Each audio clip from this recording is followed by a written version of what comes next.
What role do you think love should play in business? So I guess I'd probably point that in a bunch of different directions, right? So like first of all, there's love for oneself. So you kind of have to, if you're not looking after yourself, how can you possibly look after others? Mm. So how does that, the way that manifests is in being good to yourself, right? So eating properly, exercising, if it's the right thing for you, meditating, having pursuits outside of the office. Like for me, I have my two main hobbies. I guess I got three really. Um, One I can only do 6 months of the year because it's golf and I live in Canada. So, but we're in the middle of golf season, and I play in a band, and we're pretty busy. Like we do Mhm. 50 to 60 gigs a year, Oh, wow. so that takes up quite a few weekends.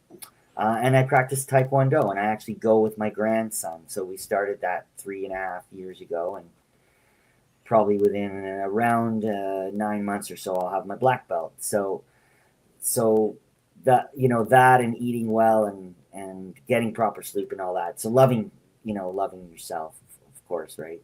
Mm.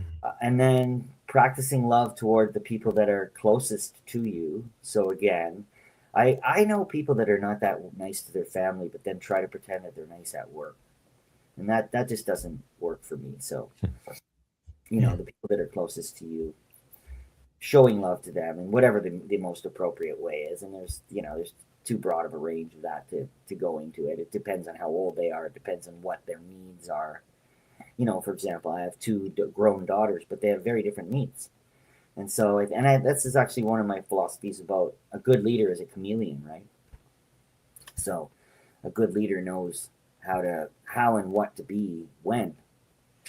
And then, like it's kind of concentric rings. So, Yeah, working your that's what I'm way out. picturing. Exactly. So, Yeah.